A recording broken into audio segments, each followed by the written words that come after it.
옆 사람과 인사할까요? 하나님은 당신을 사랑하십니다.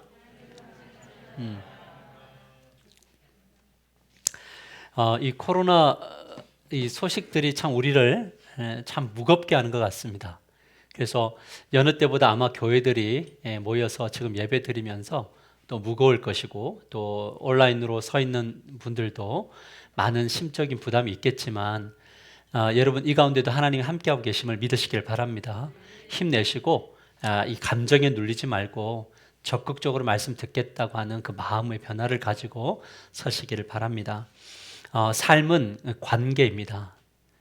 모든 것이 관계의 연속이죠. 하나님과 우리의 신앙도 항상 중심에는 뭐가 있냐면 관계가 있습니다. 그러나 하나님과의 관계가 있다면, 수직적 관계가 있다면 수평적인 관계가 있습니다. 여러분 이 두 가지가 한데 잘 어우러질 때, 그때 우리의 삶에 기쁨과 은혜가 넘치게 될 줄 믿으시길 바랍니다. 그래서 관계를 잘 가꾸어가고 다듬어가고 유지하는 것이 필요합니다. 그래서 이제 우리에게 항상 숙제가 남는 게 뭐냐면, 어떻게 하면 관계를 잘 가질 수 있을까? 어떻게 하면 옆 사람과 좋은 관계를 유지할 수 있을까? 이게 이제 목사로서 가지는 큰 어려움이고 숙제이기도 합니다.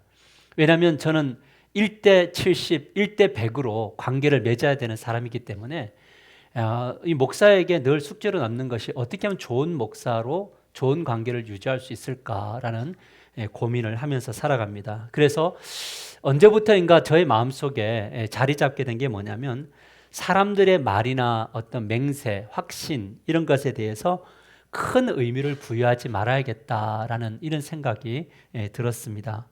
왜냐하면 목회를 하다 보니까 이렇게 어떤 분들의 말을 듣고 이렇게 마음을 주다 보니까 그분이 그것을 실망시켜 버렸을 때, 그때 저의 마음속에 엄청난 어떤 그 실망감과 갈등 이런 것들이 형성돼서 성도들에게 목회자로 좋은 관계로 다가서는 것이 어려워지더라는 거죠.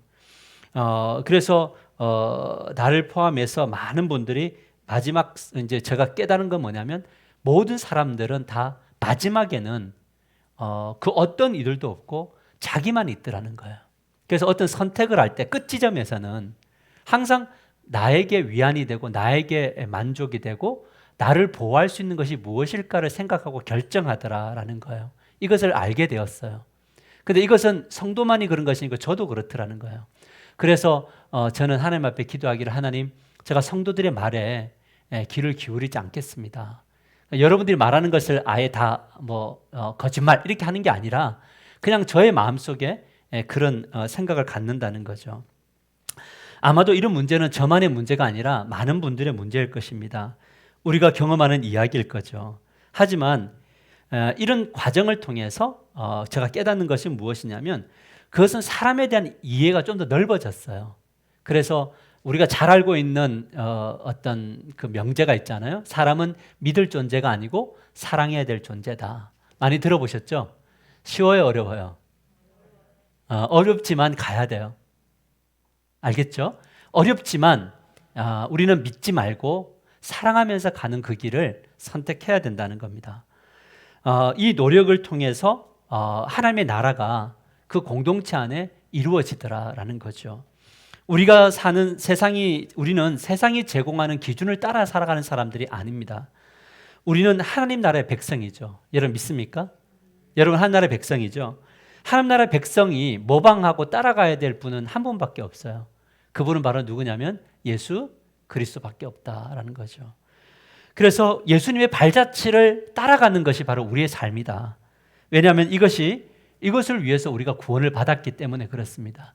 누군가 우리에게 구원이란 뭐냐라고 할 때, 예수님을 통해서 오늘 밤 죽어도 천국 가지만, 그러나 진짜 중요한 것은 뭐냐면 예수님이 걸어가셨던 그 길을 따라가는 사람이 바로 구원받은 자다라고 하는 그 선언이 있어야 되는 거죠. 우리는 계속해서 인물 시리즈를 나누고 있는데, 우리는 아담과 하와에 대해서 배웠습니다. 그리고 가인과 아벨에 대해서 배웠고요. 아브라함에 대해서, 야곱에 대해서 우리는 배워가고 있습니다. 그리고 우리는 지난주부터 베드로를 만나고 있습니다. 우리가 표면적으로 보면 인물 시리즈이기 때문에 아브라함은 어떤 인생을 살았는가? 아브라함을 본받아 보자. 야곱을 본받자. 아니면 아벨을 본받자 이런 이야기처럼 들리지만 실제적으로 제가 강조하려는 것은 무엇이냐면 믿음의 사람들을 이끄셨던 그 하나님의 하나님 되심을 만나기를 원하는 그 마음이 저의 중심에 있습니다. 우리는 아브라함이 아닙니다. 우리는 야곱일 수 없습니다.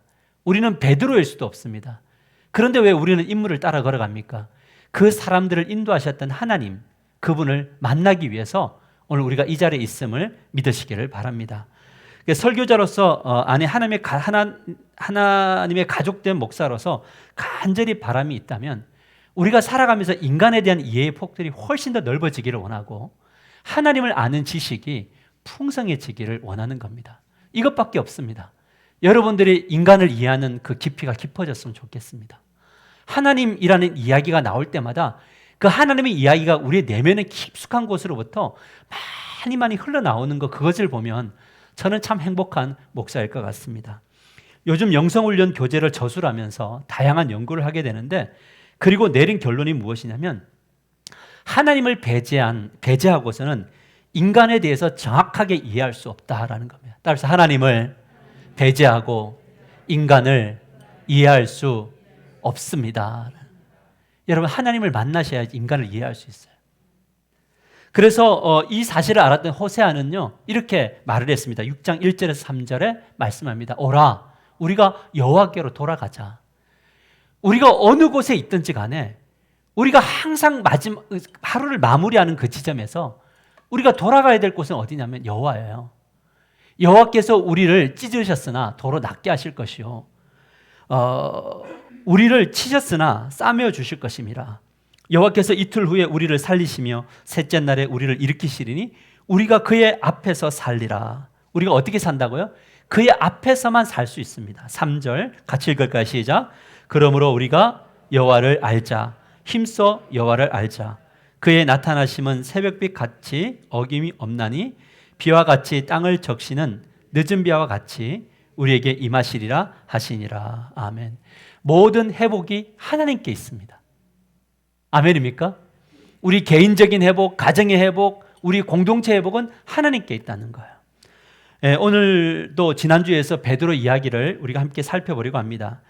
예수님의 십자가 사건 앞에서 베드로가 어떻게 무너졌는지, 그 무너진 베드로를 예수님이 어떤 방식으로 다시 일으켜서 그 사명자의 길을 걷게 하셨는지 이 부분을 살펴보려고 합니다. 그래서 오늘 말씀의 제목이 무엇이냐면 베드로 문을 열고 사명자의 길에 다시 들어서다로 정했습니다. 같이 크게 한번 읽읍시다. 시작.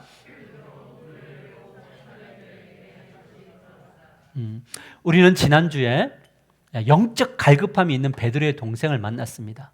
그게 누구였죠? 안드레를 만났죠. 이 안드레는 집에 어떤 사업이 있었어요. 어업이라고 하는 큰 사업이 있었지만 이쪽은 형에게 맡기고 그는 영적인 갈급함을 찾아서 떠났습니다. 그렇게 그가 찾아갔던 곳은 광야였고요. 그 광야에서 세례자 요한을 만납니다. 어느 정도 진리를 알게 되었습니다. 진정한 이 목마름은 세례 요한이 아니라 그가 기다리고 있는 예수 메시아가 오셔야 되는구나, 이걸 알았습니다. 그러던 어느 날 요단강가에 세례를 주러 가는 그 현장에서 세례 요한 스승이 보라 세상 죄를 지고 가는 하나님의 어린 양이다 라고 할 때 스승을 갈아타서 그날 밤 예수님과 함께 밤새도록 하나님 나라의 이야기를 듣습니다.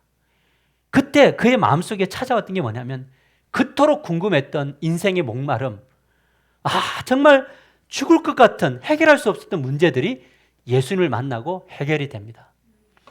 그의 마음속에 어떤 문제가 해결되니까 이 기쁨을 누군가에게 막 전해주고 싶었습니다. 그때 떠올랐던 것이 바로 누구냐면 베드로였습니다. 형이었습니다. 형에게 찾아가서 내가 메시아를 만났다고, 내가 은혜를 받았다고, 내가 그동안 이렇게 형을 떠나서 찾아 헤맸던 진리를 알게 되었다고. 그래서 그 형을 누구에게? 그리스도인 예수에게 데리고 갔어요. 그날 밤에 또 베드로도 안드레와 함께 정말 예수 그리스도에게 또 말씀을 듣고 하면서 베드로마저도 마음속에 영적 기갈에 해갈을 받은 거예요. 그 이튿날 예수 그리스도가 오셔서 내가 너를 사람 낚는 업으로 만들 테니 나를 따라라 할 때 망설이지 않았어요. 모든 것을 다 데려놓고요 떠났습니다.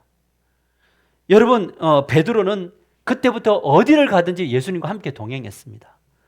흥미로운 부분은 예수님의 12제자 중에 항상 이름이 누가 먼저 나오냐면 베드로가 나옵니다. 뒤에 제자들의 이름은 바뀝니다. 안드레가 나오기도 하고 요한이 앞으로 오기도 하지만 서열 2위가 요한이 되기도 하고 안드레가 되기도 하면서 뒤죽박죽 해 나가지만 항상 그 예수님의 제자 중에 앞에는 베드로가 있었습니다. 무슨 말입니까? 베드로는 예수님의 수제자가 되었다는 말입니다. 여러분, 이 부분은 제자들도 이견이 없었습니다. 베드로는 정말 수제자가 될 만한 제목이었나요? 베드로가 진짜 수제자 될 만했나요? 예, 수제자 될 만했습니다. 왜냐하면 마태복음 16장 16절을 한번 크게 한번 같이 읽어보자. 시작. 시몬 베드로가 대답하여 가로되 주는 그리스도시요 살아계신 하나님의 아들이시니이다. 베드로는 예수님을 단순히 스승이나 선지자로 믿지 않았습니다. 너희들은 나를 누구라고 하느냐라고 이야기할 때 다른 제자들은 다 머뭇거렸습니다. 왠지 아세요? 확신이 없었어요. 사람들이 말하는 것처럼 엘리야인가? 어떤 선지자인가? 아니면 진짜 탁월하신 분이신가? 이 헷갈리고 있을 때 베드로는요 손을 들어서 이야기했습니다. 주님, 뭐라고 이야기합니까? 17절에 이렇게 말합니다. 예수께서 대답하여 가라사대 바요나 시몬아, 죄송합니다. 이 베드로가 그렇게 메시아 하나님을 알았어요. 그런데 이 고백은 뭐냐면 자기 스스로에게 온 것이 아니고 하나님으로부터 온 것이었다는 거죠. 우리 17절 말씀을 우리 같이 한번 크게 읽읍시다. 시작. 예수께서 대답하여 가라사대 바요나 시몬아, 내가 복이 있도다. 이를 내게 알게 하는 이는 혈육이 아니에요 하늘에 계신 내 아버지시니라. 베드로는 누가 뭐래도 예수님은 주님이셨어요. 인생의 주였어요. 그는 예수였어요. 나의 죄를 용서하실 분으로 오신 걸 믿었고요. 그분은 메시아였어요. 이것에 대한 확신은 모든 것을 다 버려두고 갈 수 있는 결단을 가지게 한 거예요. 이것을 누가 주셨냐면 하나님께서 그의 마음속에 주셨어요. 그래서 베드로의 마음속에는 뭐가 있었냐면 하나님이 주신 선물이 있었는데 믿어지는 선물이 있었어요. 사랑하는 성도 여러분, 이 하나님의 선물이 여러분들에게 주어지기를 주님의 이름으로 간절히 축복합니다. 하나님, 예수님은 여러분의 주인이십니다. 여러분의 가정의 주인으로 계십니다. 우리 교회의 주인이십니다. 우리의 죄의 문제를 해결할 분이십니다. 이것이 믿어지는 거예요. 여러분, 누가 기쁜 마음으로 예배당을 나갑니까? 주님이 나의 일주일의 삶 속에 함께 하실 것이 진짜 믿어지는 사람은요, 뭐냐면 설레음으로 밖에 나갈 수밖에 없다라는 거예요. 그래서 우리가 기도할 때 정말 하나님 앞에 받아야 될 선물이 뭐냐? 믿어지는 거예요. 하나님이 여기 계시는 게 믿어지는 거예요. 여러분, 야곱이 결국 그 두려움 속에서 도망을 가다가 베델에서 하나님을 딱 만났을 때 그가 고백한 게 무엇입니까? 하나님이 여기 계셨구나. 나를 떠나지 않았구나. 라고 하는 이것이 믿어질 때 그 다음에 믿음의 여행을 떠날 수 있는 거예요. 여러분, 계속해서 그가 예수님의 수제자가 될 수밖에 없었던 이유가 뭔지 아세요? 마태복음 26장을 보면요 33절에 이렇게 말합니다. 같이 읽읍시다. 시작. 베드로가 대답하여 이르되 모두 주를 버릴지라도 나는 결코 버리지 않겠나이다. 여러분, 예수님이 어떤 말을 했을 때 이 말하냐면 너희들이 오늘 밤, 오늘이에요. 오늘 너희들이 나를 다 떠날 거다. 나를 버리고 흩어질 거다. 이 이야기할 때 베드로가 콧방귀를 팍 끼면서요, 주님 무슨 이야기 하는 거냐고. 나는 주님 곁에 끝까지 남습니다. 여러분, 끝까지 남았나요? 네, 남았어요. 여러분 생각하고 좀 많이 다르죠? 남았어요. 왜냐면요, 요한복음 18장 10절에 같이 읽읍시다. 시작. 그것을 빼어 대제사장의 종을 쳐서 오른편 귀에 베어버리니 그의 종의 이름은 말고라. 여러분, 이때 상황이 언제냐면 제사장들이 가룟 유다와 함께 군사를 이끌고 와서 제자들은 이미 다 도망갔어요. 다른 제자들은. 마지막까지 누가 남았습니까? 베드로가 남았어요. 그리고 칼로 뭐 합니까? 예수님을 잡으려고 하는 말고의 길을 치잖아요. 맞나요? 모든 사람이 떠나지 나는 떠나지 않나요? 마지막까지 그래도 남았단 말이에요. 여러분, 사람들은 예수님이 체포할 때 베드로는요 끝까지 남아서 예수님을 섬겼어요. 수제자다움의 모습이 있어요. 여러분, 수제자다움은요, 그 다음에도 이어집니다. 요한복음 18장 15절에 16절을 보시면 시몬 베드로와 또 다른 제자 한 사람이 예수를 따르니 이 제자는 대제사장과 아는 사람이라 예수와 함께 대제사장의 집들에 들어가고 베드로는 문 밖에 뭐 했다고요? 서 있는지라. 여러분, 조금 떨어져 있지만 그래도 마지막까지 남은 것은 누가 남아 있습니까? 베드로가 남아 있습니다. 여러분, 실로 대단한 용기였고요. 예수님을 진짜 그 제자들 중에 사랑했던 자는 누구냐면 베드로가 맞아요. 무엇이 이런 용기를 만들어냈을까? 제가 생각할 때 두 가지였어요. 첫째는 뭐냐면 제자 훈련을 받았다라는 거예요. 예수님에게 제자 훈련을 통해서 그분이 주님이시고 그분이 예수시고 그분이 그리스도라는 것을 알았어요. 그러니까 또 하나는 뭐냐면 그가 내뱉은 말이 있었어요. 뭐냐면 모든 사람이 떠나도 나는 떠나지 않을 겁니다. 여러분, 베드로는 남자입니다. 자기가 딱 내뱉은 말은요, 실행에 옮깁니다. 주님, 내가 이 출렁이는 바다 물결을 주님처럼 걸어갈 수 있겠습니까? 들어와. 그러면 나 가고 싶습니다. 그냥 뛰어드는 사람인 겁니다. 베드로는 말을 하면 행동으로 옮기는 사람이었습니다. 그가 내뱉었던 말이 있기 때문에 모든 사람들이 다 떠나도 마지막까지라도 멀리서라도 지켜보고 싶었던 겁니다. 이것은 대단한 용기가 아니면, 사랑이 아니면 불가능한 이야기입니다. 우리가 인생을 살아가면서 무너지는 순간이 있습니다. 우리가 잘 될 때는 주변의 사람들이 옆에서요, 정말 함께 하겠다고 많은 이야기들을 합니다. 근데 진짜 그 사람이 무너지고 힘을 잃어버렸을 때에 그 옆에 진짜 마지막까지 남는 사람이 진짜 멋진 사람인 겁니다. 여러분, 저는 무너져 봤습니다. 모든 사람들이 등 돌리는 그 상황 속에서 서봤습니다. 그때 함께 하겠다는 분들이 있었습니다. 그래서 지금 여기까지 우리가 와 있었습니다. 그래서 힘이 되고 위로가 된 겁니다. 저는 여러분들이 기도할 때, 여러분들이 진짜 무너졌을 때, 다 도망갈 때 적어도 베드로와 같이 조금 멀리 서서라도 나를 지켜봐주고 바라보자는 그런 사람이 있게 되기를 주님의 이름으로 간절히 축복합니다. 그게 중요하죠. 이번에 우리 지난번에 한철 목사님 돌아가셨을 때 장례식을 가보니까 많은 분들이 있었어요. 대부분 제가 모르는 분들이에요. 그런데 그 목사님과 우리 4명이 거의 100명의 목사님들을 교회 재정적 지원을 통해서 세미나를 들을 수 있도록 지원했던 목사님이시잖아요. 그러면 적어도 그곳에서 함께 도움을 받았던 분들은 그분의 마지막 길에도 와 있었어야 된다는 거예요. 그 어떤 분은 처음부터 끝까지 참여하는 분이 있는가 하면 어떤 분은 처음과 중간에 참여한 분이 있고 어떤 분들은 아예 얼굴도 내비치지 않는 분들이 있더라. 이미 돌아가신 분은 모르지만 그 남아있는 유가족들에게 진짜 힘이 되어줘야 될 분들이 빠지더라. 여러분, 사람이라는 힘은요, 엄청납니다. 여러분은 누군가에게 마지막 선에 힘이 되어주는 그런 멋진 인생들이 되시기를 주님의 이름으로 간절히 축복합니다. 우리 새섬교회에 계시는 목사님은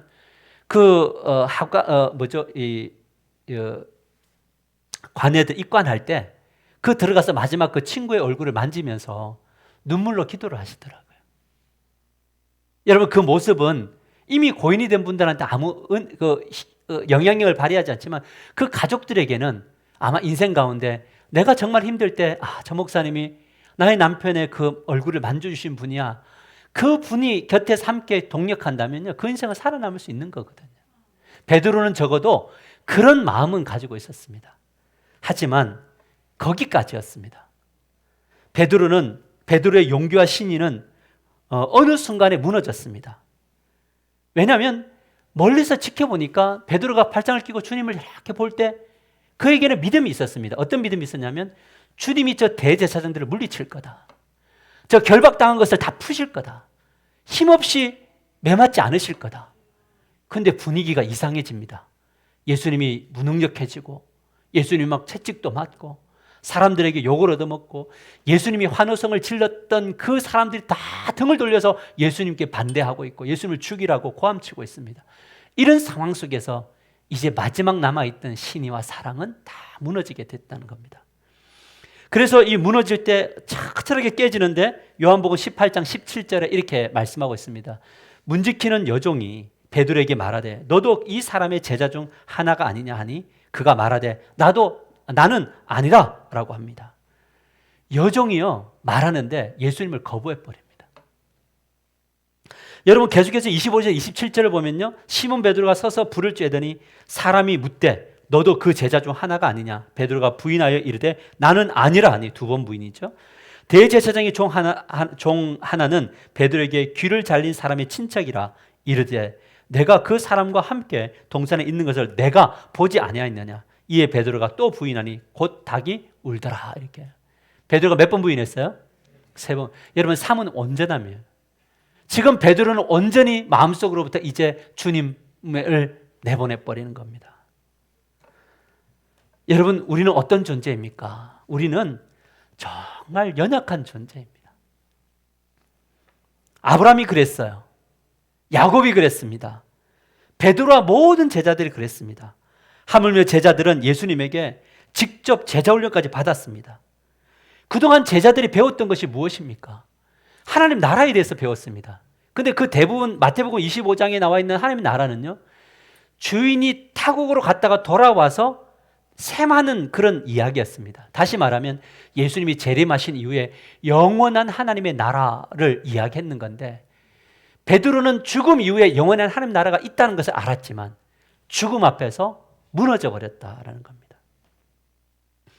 저는 여기에 인간에 대한 이해와 위로가 있더라고요.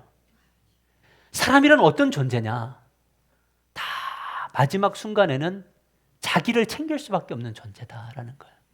제가 앞에서 여러분의 말을 믿지 않기로 했다라는 것은 여러분을 신뢰하지 않는다는 말이 아닙니다. 여러분들을 이해하기 때문에 그렇습니다. 이해한다는 건 뭐냐면 여러분들이 그 지점에 서 있어도 저는 함께 가고 싶기 때문에 그렇습니다. 이것이 뭐냐면 인간에 대한 이해인 겁니다. 그래서 주님이 말하기를 죄 없는 자가 돌로 치라 이런 이야기하는 겁니다. 누가 돌로 칩니까? 언제 우리는 돌을 듭니까? 지금 상황에서 볼 때 너보다는 내가 나을 때 돌을 치는 겁니다. 그런데 모든 인간은 다 가능성이 없는 인간이다. 연약하다. 이것을 이해하면 절대 우리는 돌들 수 없습니다. 왜냐하면 나도 언젠가 그 자리에 설 수 있기 때문에 그렇습니다. 여러분, 내가 지금 누군가를 비난하고 있습니까? 그 비난은 나는 내 같으면 저렇게 하지 않는다 일 수 있습니다. 그런데 이 사람이 나를 볼 때도요, 나 같으면 널 그렇게 하지 않는다가 있는 겁니다. 누군가에게는 강한 것이 누군가는 약한 것이 되는 겁니다. 누군가에게는 약한 것이 누군가는 강한 것이 되는 겁니다. 그렇기 때문에 우리는 결코 누군가를 비난할 수 없습니다. 돌을 들 수 없습니다. 그래서 은혜를 받는다는 것, 신앙이 성장해 나간다는 건 뭐냐면 시간이 지나면 지날수록 돌로 칠 것이 보여도 돌을 들지 않는 겁니다. 돌 들고 싶은데 돌 들지 않는 겁니다. 이것이 영적으로 성장해 나가는 것이다. 다만 그 무너진 사람들을 볼 때 어떻게 해야 되면 안타까워해야 되는 겁니다. 여러분, 그 사람을 비난하면 돌을 드는데요, 안타까운 사람들은 그 사람을 위해서 뭐 할 수밖에 없냐면 중보기도 할 수밖에 없습니다. 여러분에게 실망을 시켜주는 인생들이 있습니까? 사람들이 있습니까? 그래서 감정이 막 미운 감정이 듭니까? 나도 누군가에게 찾아가서 그 사람 나쁜 놈이라고 막 이야기하고 싶습니까? 그러나 우리 하나님의 사람들은 인간에 대한 이해를 잘하는 사람이어야 되고 안타까워해야 되고, 그 안타까움은 기도로 승화되어지기를 주님의 이름으로 간절히 축복합니다. 그래서 믿기 때문에 기도하는 겁니다. 말도 안 됩니까? 사랑할 수 없어서 기도하는 겁니다. 이것이 중요한 겁니다. 여러분, 우리 모두는 다 연약함이 있습니다. 어떤 사람은 죽음이고 어떤 사람은 작은 것들입니다. 여러분, 하나님의 백성이 영적으로 무너질 때, 완전히 무너지면 어떤 일이 일어나냐면 그것이 요한복음 20장 6절에서 9절에 나오는데요. 보십시다. 시몬 베드로는 따라와서 무덤에 들어가 보니 세마포가 놓였고 또 머리를 쌌던 수건은 세마포와 함께 놓이지 않고 딴 곳에 쌌던 대로 놓여 있더라. 그때 무덤에 먼저 갔던 그 다른 제자도 들어가 보고 믿더라. 그들은 성경에 그가 죽은 자 가운데서 다시 살아나야 하리라 하신 말씀을 알지 못하였더라. 이렇게 말합니다. 여러분, 막달라 마리아가요, 이제 무덤에 가가지고 보니까 무덤이 열려 있고 비어 있습니다. 이것을 보고 막 달려와서 함께 숨어있던 제자들에게 말하는데, 그때 베드로와 요한, 이제 자기를 항상 요한은 자기를 예수님이 사랑했던 제자라고 이야기해요. 그래서 이 두 사람이 달립니다. 베드로는 꽂히면 달리는 사람입니다. 막 달리는데 누가 더 빨리 지나갔을까요? 요한이 더 빨리 지나갑니다. 원래 뛰기는 베드로가 먼저 뛰었는데 달리기는 요한이 빨랐습니다. 그 요한이, 왜냐하면 이제 베드로는 나이가 들었고 요한은 젊어요. 이겼습니다. 그런데 무덤은 누가 먼저 들어가냐면 요한은 가가지고 무덤 앞에서 막 이렇게 서 있는데 베드로가 늦게 도착해서 안으로 들어갑니다. 요한이 지켜보다가 아무 일 없으니까 들어갑니다. 근데 아무것도 없습니다. 세마포나 이런 것들밖에 없습니다. 그런데 오늘 성경이 무엇을 고발하고 있냐면 그가 다시 살아나야 하리라 하신 말씀을 알지 못하더라 이렇게 말합니다. 여러분, 우리가 영적으로 완전 바닥을 치는 증거가 뭐냐면요, 말씀이 기억나지 않습니다. 그래서 정신을 못 차립니다. 여러분, 믿음의 사람들은 위기 상황 속에서 힘을 발휘합니다. 왠지 아세요? 그때 말씀이 치고 들어와서 말씀이 우리를 이끌기 때문에 그렇습니다. 이런 분들은 말씀을 딱 붙들고 감정을 잡고 주님 앞으로 나아갑니다. 이것이 중요합니다. 그런데 영적으로 무능력해지면요, 어느 순간에도 말씀이 떠오르지 않습니다. 이것이 가장 먼저 우리가 영적으로 지금 큰 문제가 있구나를 보여주는 하나의 사인입니다. 여러분, 그들은 아주 심각한 상태로 집으로 돌아갑니다. 그리고 밤이 됩니다. 여러분, 이 밤은 혼란의 밤이고요, 이 밤은 죄책감의 밤이고 막막한 밤이었습니다. 우리 예수님이 시책하지도 없다면 나는 이 사랑하는 예수님을 어떻게 가서 이렇게 기념할 수 있는가라고 하는 그 엄청난 이 죄책감이 있는 거죠. 그렇다면 그들이 이 밤에 무엇을 하고 있었냐면 우리 19절 말씀을 같이 한번 읽어봅시다. 19절 시작. 이날 곧 안식 후 첫날 저녁 때에 제자들이 유대인들을 두려워하여 모인 곳에 문들을 뭐 했어요? 닫았더니 라고 나옵니다.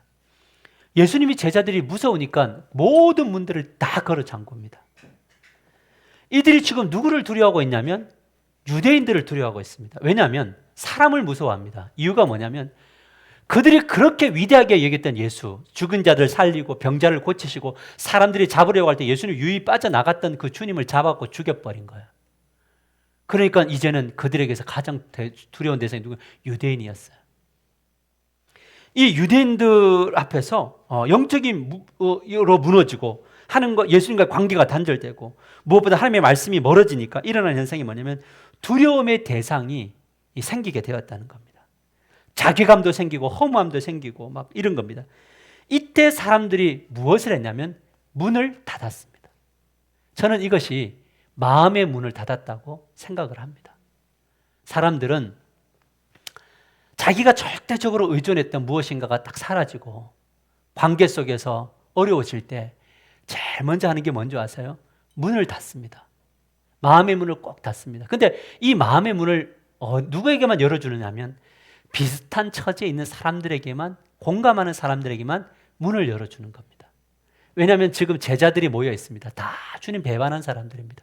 이 사람들 곁에 있으면요, 죄책감이 좀 사라집니다. 그러니까 이 사람들과 함께 문을 꼭 닫고 있는 겁니다. 사랑하는 성도 여러분, 예수님이 제자들을 부르신 때 뭐라고 불렀습니까? 내가 너희들을 위한 하나님으로 남기 위해서 부른 것이 아니라 너희를 사람 낚는 어부 되게 하려고. 여러분, 어떤 사람입니까? 이것이 바로 예루살렘, 온 유대, 사마리아 땅끝까지 이르는 모든 사람들을 낚는 어부 삼으려고 하나님이 저와 여러분을 구원하셨다는 겁니다. 그런데 우리는 언제부터인가 마음의 문을 꼭 닫아놓고 이 마음으로 들어올 수 있는 사람을 찾습니다. 테스트해 봅니다. 네가 지금 나와 친구가 될 수 있는지, 나의 안으로 들어와서 교제할 수 있는 사람인지. 그 문을 꼭 닫고 있다가 약간 간보다가 괜찮은 사람이면 자기 교제권 안으로 딱 들어오는 겁니다. 이 사람은 자기가 볼 때 좋은 사람인 겁니다. 여러분, 우리가 세상 속에서 예루살렘, 온유대, 사마리아는 뭡니까? 예루살렘 가족이고 온유대는 친척이고 사마리아는 나와 등진 사람, 내가 함께 할 수 없는 사람이라고 못 박은 사람들입니다. 이 사람도 낚아야 되는 겁니다. 하나님 나라로 들여야 되는 겁니다. 관계없는 세계 열방까지요. 그런데 우리는 항상 뭐냐면 우리의 이 닫혀있던 마음에 예수님도 배척하고 그 다음에 뭐냐면 사마리아 사람들을 완전히 배척합니다. 그래서 내 마음속에 품는 사람은 다 자기 보기에 좋은 사람들만. 여러분 이렇게 해서 어떻게 사람 낚는 어부의 사명을 감당할 수 있습니까? 예수님께서 늘 하는 말이 무엇입니까? 요한계시록에 내가 너희 문 밖에 서서 두드리노니 마음문을 열으라는 겁니다. 여러분 우리가 사마리아 사람들, 내가 싫은 사람들, 내가 보기에 꼴보기 싫은 사람들 마음이 영접하지 않는 것은 주님을 영접하지 않는 겁니다. 주님의 두들김을 거부하는 거예요. 여러분 우리가 영적이다, 우리가 정말 멋진 신앙을 가졌다라고 하는 것, 성숙됐다라고 하는 것은요, 마음의 문을 여는 폭이 넓어지는 겁니다. 예전에는 이 사람 안 되고 이 사람 안 되고 이 사람은 이것 때문에 안 됐는데 지금은 이 사람이어도 괜찮은 겁니다. 그래서 사람은 믿는 것이 아니라 사랑하는 거예요. 어렵지만 이 길을 우리가 걸어가는 겁니다. 주님이 그 길을 걸으셨잖아요. 예수님은 헬라인이든 유대인이든지 다 받아들였습니다. 그래서 에베소서에 뭐라고 하냐면 헬라인과 유대인과 하나님 사이에 막힌 담을 허셨다 그랬어요. 그래서 은혜를 받고 십자가를 아는 사람들은 뭐냐면 담이 없는 겁니다. 담을 자꾸 허무는 겁니다. 근데 많은 교회가 가보면 교회마다 막 담이 열려 있습니다. 권사님들, 무리의 담, 장로님들, 그 다음에 개척 멤버들. 그래서 막 구역, 목장, 담. 여러분 목장은 담이 아닙니다, 여러분. 그것은 우리가 교회가 교회되고 이 사람 낚는 어부의 사명을 더욱더 효율적으로 감당하기 위해서 존재하는 하나의 조직일 뿐인 겁니다. 이것이 근데 우리는 담을 만드는 겁니다. 이것이 하나님 나라가 이루어지는 일에 큰 방해가 되는 겁니다. 그래서 이렇게 가만히 보면은 교제권들이 몇 번 교제하다가 자기 생각하고 다르면 딱 닫아버립니다. 근데 여러분 기억하십시오. 그곳에 하나님 나라가 임하지 않습니다. 하나님의 나라는 부딪히고 둥글둥글해져야지 임하는 겁니다. 자기가 삼각형이고 자기가 육각형이고 팔각형인데 자꾸 뭐라고 이야기하면 자기 때문에 이게 지금 막 부딪히고 있는 건데 그것을 안 하고 집에다 가둬놓고 있으면 언제 둥그러집니까? 언제 문이 열립니까? 사랑하는 성도 여러분, 우리를 변화시킬 것은 우리의 마음 문을 여는 그 십자가 앞에 서는 길밖에 없음을 믿으시기를 바랍니다. 우리 교회가 주님에게도 문을 열고 되도록이면 시간이 지나면 지날수록 관계의 폭이 넓어지기를 주님의 이름으로 간절히 축복합니다. 오늘 불편해서 기도하고 다음 주에 밥 먹는 겁니다. 이 말 이해되세요? 꼴 보기 싫어서 기도하는 겁니다. 그런데 그곳에 사랑이 임하는 겁니다. 우리 결심하지 않아요? 주일 마치고 돌아가든 누구 교회를 교회에서 밖에서 누구를 만나든 내가 다시는 쪄가고 교제하는가 봐 결단하고 가지 않아요? 그 결단을 이행하는 게 불신앙이에요. 그런 결단을 하면 안 돼요. 믿기 때문에, 용납할 수 없기 때문에, 도저히 볼 수 없기 때문에 기도하는 거예요. 언제까지? 주님이 그 마음을 주실 때까지. 그렇게 걸어가는 겁니다. 그곳에 하나님 나라가 임하는 거죠. 그렇다면 어떻게 해야 이 마음의 문이 열릴 수 있는가? 따라서 우리의 능력으로는, 우리의 능력만으로는 문을 열 수 없습니다. 왜냐하면 주님이 그 문을 뚫고 들어오셔야 돼요. 오늘 19절 말씀을 함께 읽어봅시다. 같이 읽겠습니다. 시작. 예수께서 오사 가운데 서서 이르시되 너희에게 평강이 있을지어다. 문을 딱 닫고 있는데 예수님이 나다. 그렇게 할 수 있겠죠. 문을 두들기면서 내가 그러니까 누구십니까? 나 예수야. 죽었는데요. 나 부활했어. 이건 트릭이지. 너희들 로마 군사지. 그래서 문을 꼭 안 열어줘요. 근데 예수님이 그 문을 뚫고 들어가십니다. 그래서 만나면서 제일 먼저 무슨 이야기 하십니까? 너희들 왜 내 배신했어? 야 베드로 너 일로 와봐. 끝까지 있었어야지. 네가 뭐라고 했어? 모든 사람이 떠날지라도 나는 안 떠난다고 했잖아. 근데 왜 그랬어? 이렇게 책망하지 않아. 왜요? 예수님 다 아셨거든요. 다 구기기 전에 너가 3번 부인할 거 아셨어요. 여러분 주님은요 여러분들이 정말 말대로 살 수 없다는 걸 아세요. 인정하세요. 그리고 서로 받아들이세요. 이게 주님의 마음이에요. 그러니까 뭐냐면 문 닫고 있던 베드로 찾아가잖아요. 제자를 찾아가셔서 제일 먼저 던진 게 뭐예요? 너희 마음속에 두려움으로 가득 찼고 실망되어져 있는 그 안에 샬롬이 있을지어다. 평강이 있어라. 주님의 십자가는 이것을 위한 십자가 아니었습니까? 우리는 누군가 화평을 하러 가면서 꼭 가가지고 자, 우리 이제 오늘부터 화평하는 거다. 그럼 따져보자. 따져갖고 답 나와요? 아니에요. 그냥 가는 거예요. 평강이 있을지어다. 이게 필요하잖아요. 여러분, 우리들에게 우리가 진짜 기도해야 될 건 뭐냐면, 주님, 제가 마음의 문들을 닫고 있는 게 많습니다, 하나님. 얼마나 많은 문들이 있어요. 우리 친척 중에서도 문 닫고 있고요. 가족 중에도 문 닫고 있고, 교회에서도 문 닫고 있고, 세상 속에도 문 닫고 있는 이 문들, 이 안으로 주님 들어와가지고, 좀 제발 하나님, 좀 주님, 다 좀 열어 제껴주세요. 저의 분량을 넓혀주세요. 이런 기도가 저와 여러분이 있게 되기를 주님의 이름으로 간절히 축복합니다.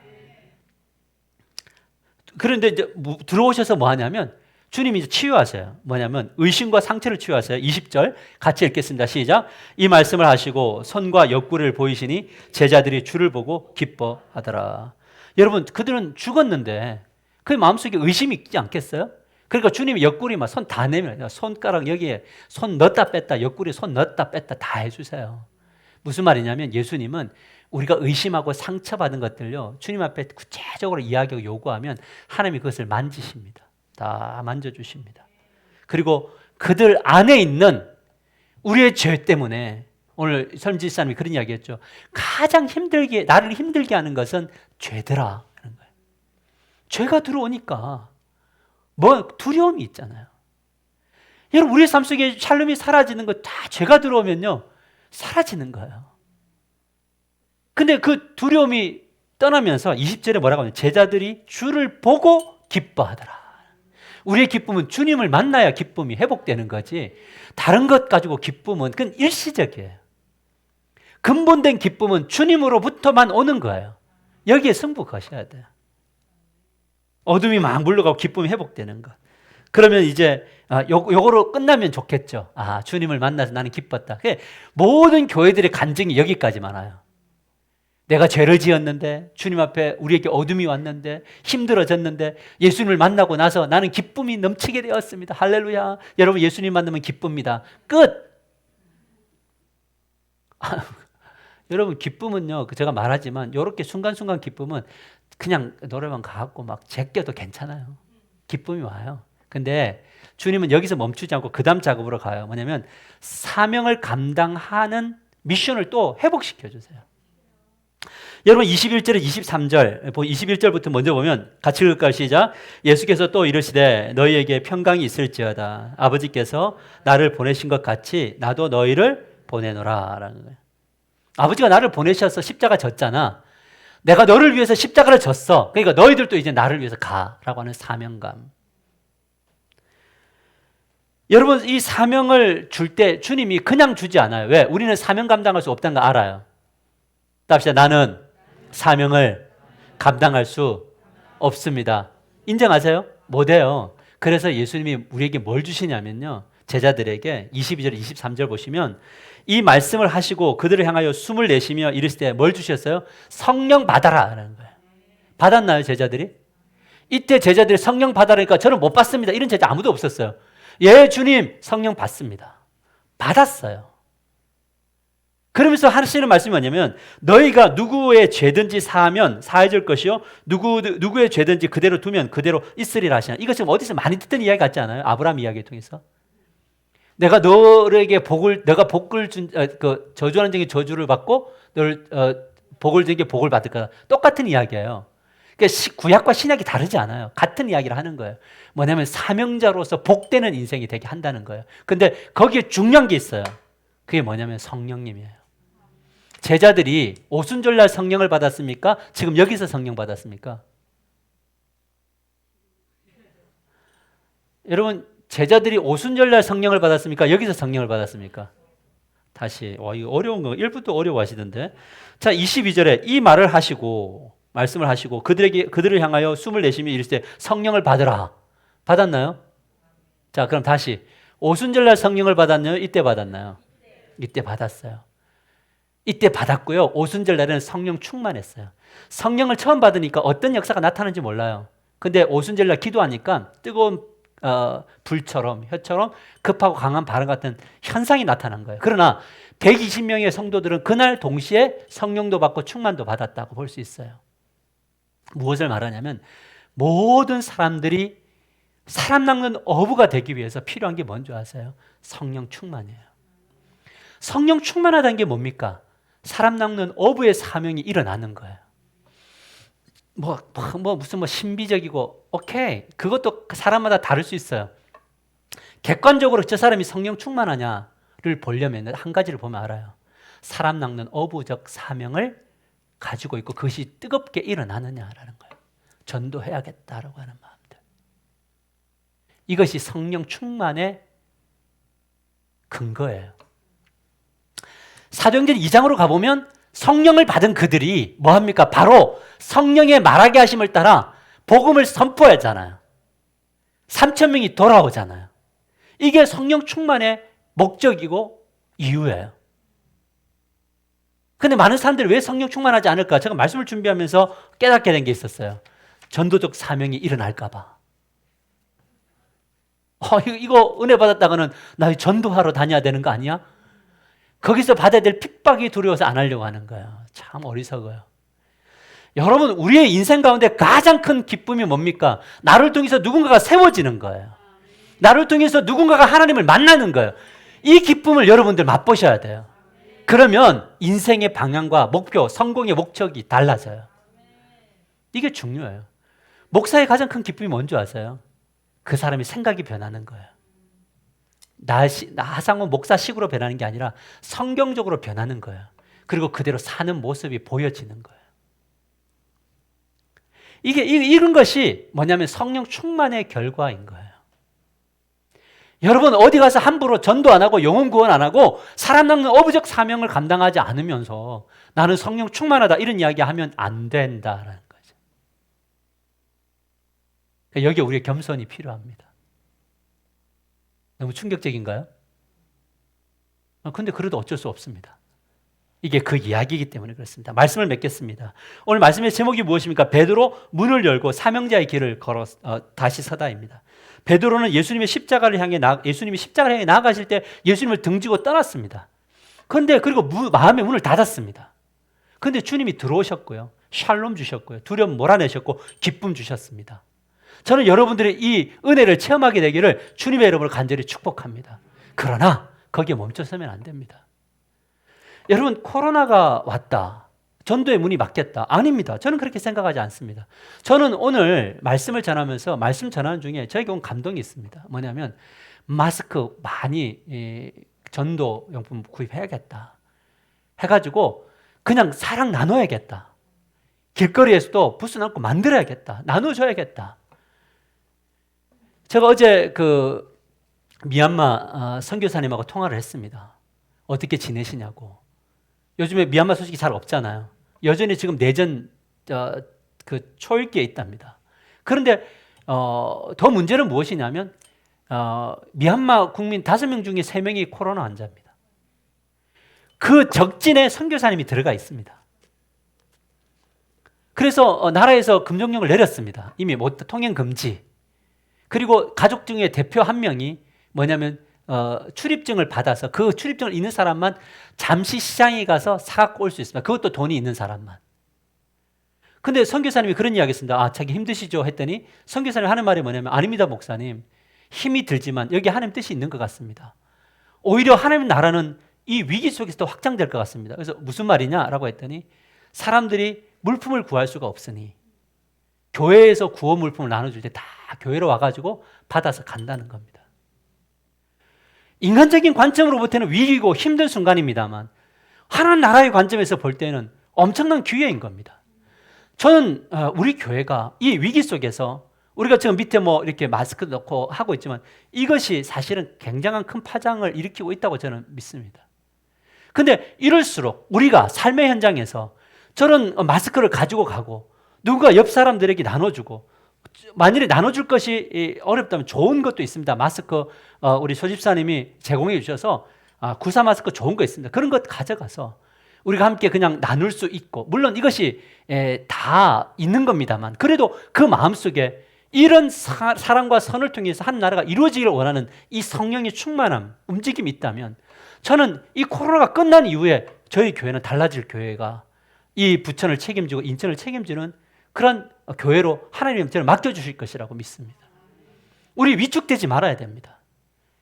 우리가 이제 인원의 제한이 또 당분간 있겠지만은 그러나 여러분 집에서 예배를 드리든 여기서 참여해서 예배를 드리든 선착순으로 받겠습니다만 19명 예배를 드리든 일부, 2부 하겠지만 어느 곳에 있든지 간에 우리가 하나님과 거리 멀어지지 않겠습니다.